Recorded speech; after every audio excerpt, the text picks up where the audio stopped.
Friends, welcome to my channel. Don't forget to like and subscribe. It's not difficult for you, but it's nice for me, and we're starting. It was masochistic, but I couldn't help myself. 30 minutes on the rowing machine, and then 30 minutes on the damn treadmill. Every day for the last 9 months. The only thing that has changed is the music. I didn't have a smartphone, but I had an old MP3 player into which I downloaded everything I could find to drown out my anger. I probably should have said that I had numbed the pain, but the anger seemed to grow every day and pushed the pain into the background. Revenge scenarios played out in my brain as the heavy metal clouded the reality around me. Both exercises could be done automatically, without thinking or concentrating on what I was doing. For an hour every day, I was in a self-induced trance, falling into a rage caused by my wife's infidelity. After a quick shower at the gym, I walked to work. It would be more practical to drive 5 kilometers by car, but I found that the time spent walking helps me calm down. It usually takes 58 minutes. In bad weather, a little more. Not a fast step, but good enough to calm the heartbeat a little. After work, I walked 3 kilometers home at a more leisurely pace. The weekend ruined everything a bit, but I was able to fill that time by working around the house a little more than usual. I spent more time cutting, trimming, and edging. The small details that I didn't seem to be paying attention to began to attract me. Painting and putty began to play an important role as they filled the time. My MP3 player has become my best friend. I made a good living working as a Volvo mechanic. I specialized in commercial diesel fuel, and my certificates were always up to date. That money was enough to pay for my 2 daughters' college tuition, but we used a second mortgage to offset tuition costs rather than burden the girls with student loans. I think you can say that my family problems were caused by music. My wife Robin prefers classical music, which I can't stand. For her sake, I tried to join her for several years, but it was not destined to come true. So, we have different musical preferences. This, apparently, is not enough to destroy the marriage, but she decided to go even further. She met other people who had similar musical tastes, which led to joining and participating in local associations of music producers and music connoisseurs. The band had plans to go to concerts, and she began to sign up for everything she could. Of course, she didn't even think about asking me to accompany her. When the field trips began to be conducted overnight, I felt the need to conduct a small investigation. Serge Gorski was a pianist. He taught at a local college and played with several classical orchestra groups in the area. He regularly went to concerts in New York, Philadelphia, and Baltimore. My wife was crazy about him. Although she remained silent for a long time, it was not difficult for me to determine that she was indeed his personal lover on the trip. Putting all the facts together, I waited for the right moment and told her everything. "Honey, we need to talk." Of course, things didn't go as I expected. She didn't deny anything. She confessed everything and in general said, "So what? I'm not a very smart person." I didn't react to her reaction in any way. I expected repentance. I got indifference and audacity. At that moment, our lives changed. At first, I was overcome with grief and sadness. The pain was unbearable, but I controlled myself. I didn't say anything to my daughters or anyone else. Robin continued as if nothing had happened. She cooked, cleaned, and kept the house in order, as she always did. The only significant change was that I was now sleeping in the guest room. Robin had never worked, so she spent all her free time with her friends. Although we still lived in the same house, we were more like brother and sister than husband and wife. Her trips and picnics became more and more daring. Photographs appeared in newspapers and local magazines showing Serge and Robin as a couple. There was never any mention of me or that she was married. Over time, my pain gradually turned into anger, and this anger grew to such an extent that it became difficult for me to control it. I didn't drink. I went to the gym. I've lost 20 kilos. I was in better shape than ever. I stopped taking medications for blood pressure and cholesterol. I only ate at dinner at home, and it was easy for me to get used to what Robin cooked. For every kilogram I lost, I gained 10 kilograms of bitterness. I was becoming a hateful, pathetic bastard. Even my friends and work colleagues started avoiding me. And then I met Seymour.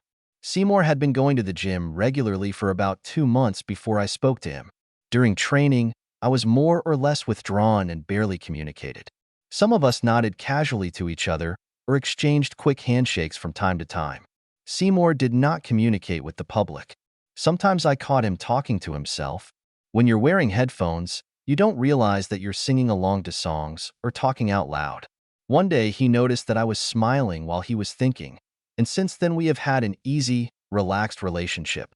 We started working out on the treadmill together, and then I gradually got him used to the rowing machine. He was just as focused on the exercises as I was. I quickly discovered that we have the same motivation. We started drinking coffee after training, and this led to us having lunch together from time to time. With Seymour as a friend, everything has become much easier. I finally have someone to sympathize with. I could pour out my soul. However, this did not mitigate the situation, but only angered me even more. Seymour didn't want to run on a treadmill. He didn't want to run at all. Physically, he was able to run, but mentally he preferred not to. His wife Trisha was an avid athlete. About 5 years ago, she became interested in fitness, and it was in this direction that everything began.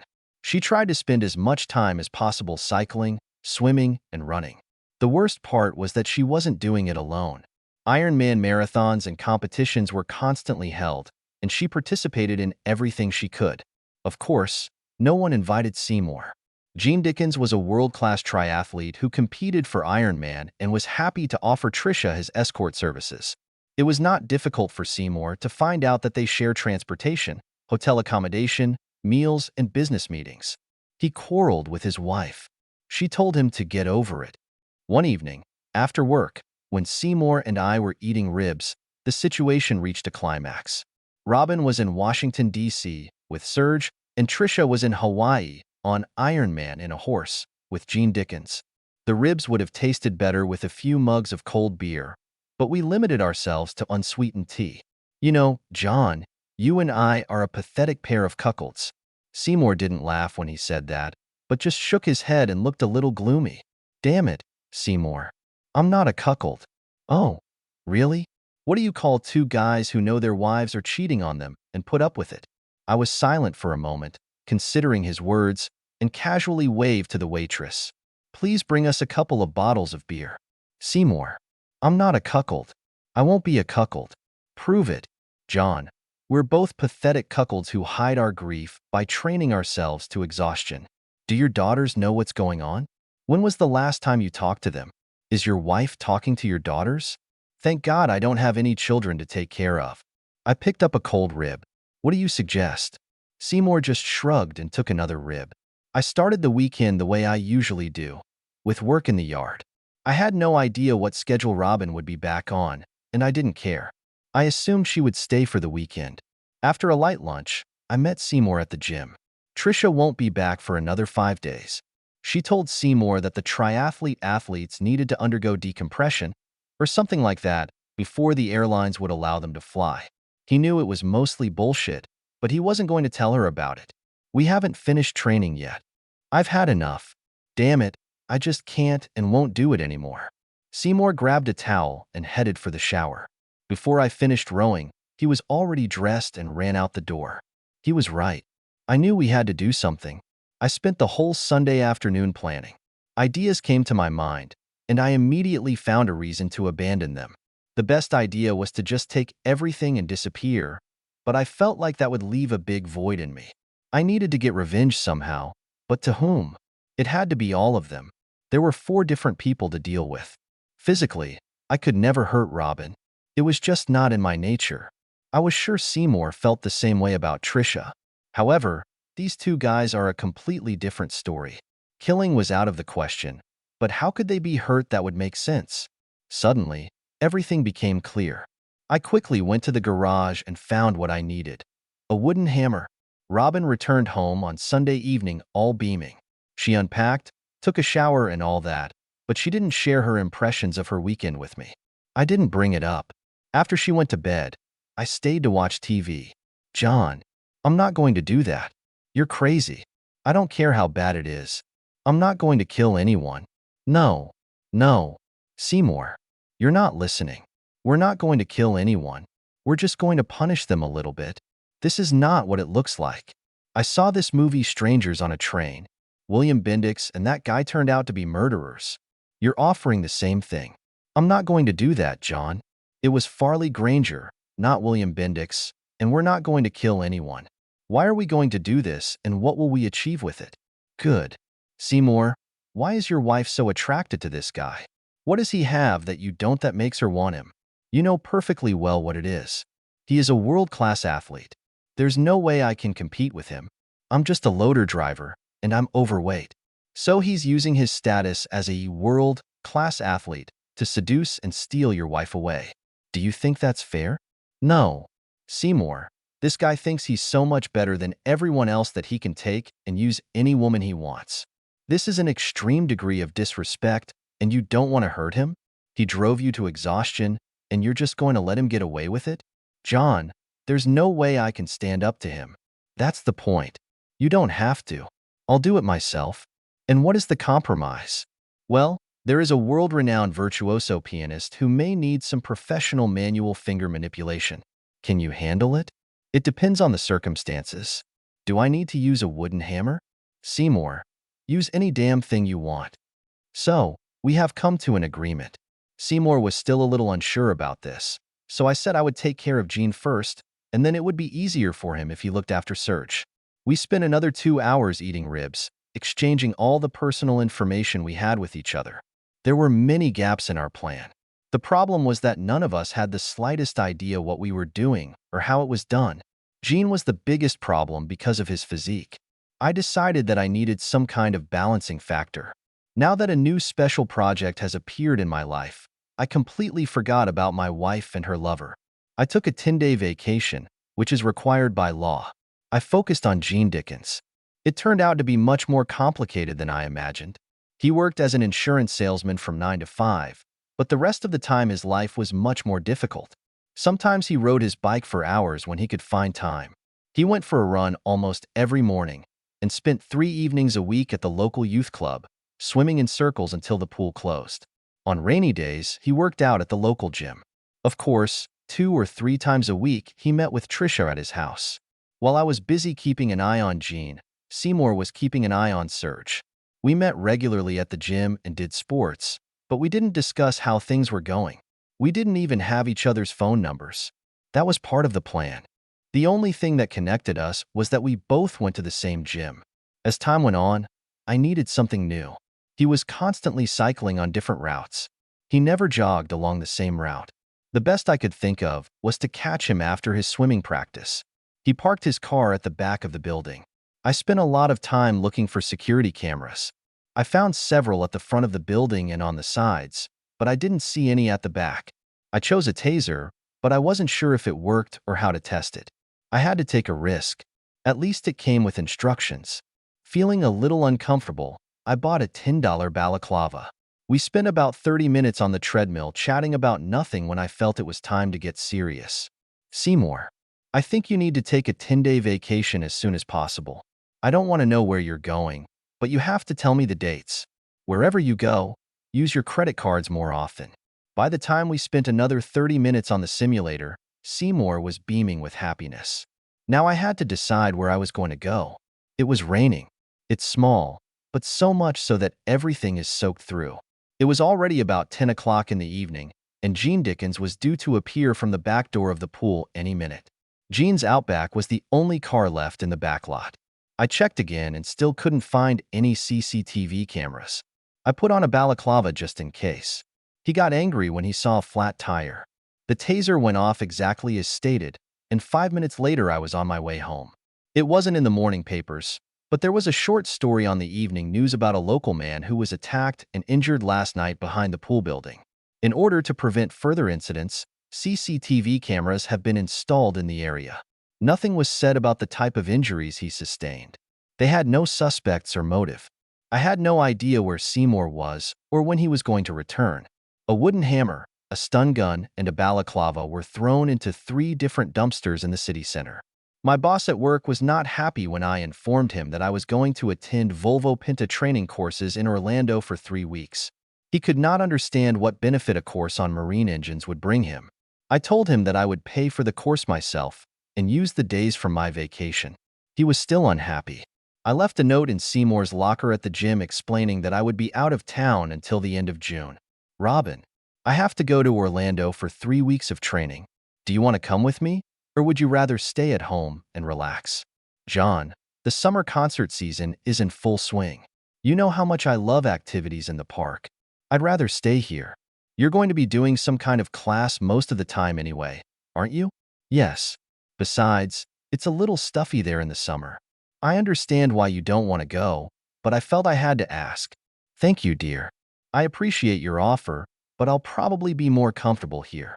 Perhaps we could consider a short trip later in the summer. Maybe spend the weekend in New England or something like that. Of course, this conversation went exactly as I expected. Now let's move on to the next stage of the plan. There was no further news about Jean Dickens. I left at dawn on Saturday and planned to get to Orlando in 2 days, including a stop at the Tennessee Aquarium in Chattanooga. We must set clear priorities. Fortunately, the school had negotiated a long-term lease, which included a light kitchen. I didn't want to eat out every day. I called Robin anyway and told her I got there safely. The local newspaper charged $1 a month if you wanted to read the newspaper online. I took care of it as soon as I got a job. Starting tomorrow, I will carefully check all the news from home, paying special attention to the police reports. I couldn't wait to find out if Seymour was going to keep his end of the bargain. I also wanted to know if the police had any complaints against him about the Dickens incident. There was a Planet Fitness center within a kilometer radius. I used my privileged guest card. The first week of my vacation was boring. The second week was interesting, and the third was just wonderful. Of course, I don't mean my school background. All this time she was at the highest level. I read the newspapers every day in search of something interesting. A concert was held at the Brandywine Battlefield site, which was organized by my wife's lover. I'm sure she enjoyed this little walk. At the end of the following week, an article appeared on the front page about the horrific attack on Serge Gorski, a professor at a local university and the head of a symphony orchestra. The police seemed to think it was some kind of professional vendetta, as the only damage he sustained were both hands. A comparison was made with the recent attack on Jean Dickens, but they could not connect the two events in any way. There were no suspects at that time. I spent the rest of the evening with 6 bottles of beer, trying to figure out where, when and how Seymour pulled it off. I really didn't want to know, but it was fun to think about it. The next morning, one of the Volvo Penna school administrators informed me that a Pennsylvania police officer had called and confirmed that I was indeed attending school and that I had not missed any scheduled classes. I didn't expect anything less. I was curious when my wife would talk to me about it. I haven't heard from her for several days. In preparation for her call, I went out and bought another pack of beer. The call never came. The last week of training turned out to be the most successful. We had half a day to interview potential employers. I didn't expect this. In my opinion, any suggestion would be good. My age, experience, and willingness to move gave me some advantage over most other students. I got the offer I wanted, and it was easy to make a choice. I decided to make a short stop on the way home to check everything out. No subsequent articles about any of the mysterious attacks have appeared in the newspapers. Robin never called. The marina at Perdido Bay was actually in Alabama, but Florida was visible from the other side of the water. Bill Morgan really wanted to show me his pride and joy. In addition to the major renovation, they also had a large multi-level storage room. There were half a dozen board games next to the docks. The main decoration was a small mobile home in the back of the parking lot, which, according to him, I could use for free. I asked him to tell me more about the warehouse, which he said was a future place of work. After explaining the principle of operation, he jokingly asked if I had any experience working with forklifts. I immediately thought of Seymour. Returning home was a bit unhomely. My loving wife quickly hugged me and kissed me on the cheek. I made several attempts to start some kind of casual conversation, but Robin never responded with anything but light chatter. She didn't mention Serge at all. I didn't insist, but I smiled to myself. I took a shower, changed my clothes, and we had a nice snack. I was gone for 25 days, and it seemed like I hadn't left anywhere. I was looking forward to a good morning workout at the gym. He was there when I arrived. Good morning, Seymour. Good morning, John. We continued to practice for about 20 minutes without saying a word. It was a little weird. Finally, I couldn't stand it. Coffee, Seymour? Damn it. I thought you'd never ask. We didn't even take a shower or change clothes, but just took our things and went across the street to Mickey D's. John, how are you doing? Quiet. It feels like I haven't left anywhere. If I hadn't read about what happened in the newspaper, I would never have found out anything. What about you? Just the opposite. Trisha is furious and takes it out on me. The police have completely exonerated me, but they are sure that I had something to do with this attack. She spends more time playing nurse at his place than at home. She even stayed at his place for a couple of nights. In a way, it's relaxing. I like spending time away from her more than with her. You did a good job on it. His days in triathlon are over. I wasn't sure. I've never read anything about what kind of injuries he had. Did you have a hard time with the police? They were damn meticulous. They checked my phone calls and bank accounts, trying to link me to his attack. After about a week, they finally gave up. Trisha was the driving force behind trying to hold me accountable. Just curious, but where did you go? I was on a cruise on the Windjammer from Rockland, Maine. I was thrilled. I'm glad for you. I had to sit in class for 8 hours a day for 3 weeks. What now, John? Well, I don't know about you, but I'm leaving here. I have a job near Pensacola, and I'm leaving at the end of the week. Are you going to divorce her? No. I just take everything and leave. If she wants a divorce, she can file for divorce. I'm interested to see if old Serge will take the initiative by accepting it or giving it up. What about your house and everything else? I leave her everything except the money in the bank. She gets a mortgage, car payments, utility bills, and her Kohl's credit card. It gives me food for thought. You'll let me know where you'll be, right? Of course. By the way, did you have any problems with Serge? Not really. The day before, I sprayed the security cameras in the garage with wasp spray and took a meat chopper from the kitchen to finish the job. One quick blow to the head, and then half a dozen blows to each arm. I even took care to break both of his thumbs. He never saw me. He was still unconscious when I left. When I returned from the gym, Robin was not at home. I took a quick shower and went to work. The boss was unhappy when I quit. I've closed all my bank accounts except for a few $100s. I've closed all my credit cards. We usually had zero balance on our cards. After another quiet dinner with my wife, I took a beer and headed to the office. I took out my passport, birth certificate, and registration certificate. I didn't want to take anything else with me. My work tools were in the back seat of the Subaru. The only thing left to take was some clothes and a laptop. Robin was sociable, but still very quiet and withdrawn. The next morning, she went out early in the morning. More than a year ago, she stopped telling me where she was going when she left the house. I think she felt that I didn't need to know that. It took me less than 30 minutes to load the car. I took George Foreman at the last minute. It seemed like a good idea to me. I was on the US 81 highway, near Luray, when I decided to tell Seymour that I was leaving. It was a short text message, Marina at Perdido Bay. Whatever he decides to do, it will suit me. It only took me a few weeks to get used to it. My cell phone was off the whole time. The job was different, but still the same, if that makes any sense. I spent most of my free time putting the trailer in order. Everything worked fine, but it required a little love and attention. The second bedroom has been turned into a storage space. About half a kilometer down the road from the marina, there was a small snack bar that was open around the clock. I found that I mostly eat there. Unfortunately, the nearest gym was 10 kilometers away, so I decided to go jogging. I didn't like it, but I did it anyway. At least there were no hills. And then my first guest appeared. Seymour, you found me. It's not that hard, John. The GPS led me right to this place. Bob is your uncle. Who the hell is Bob? I thought, are you just passing through, or are you staying? I'll stay if you have a room. There's nowhere to go back. We spent about an hour arranging Seymour in the second bedroom, and then had a snack at the diner. Seymour had been driving nonstop for 16 hours and was dead tired. The next morning I left him to sleep. Bill Morgan immediately hired Seymour.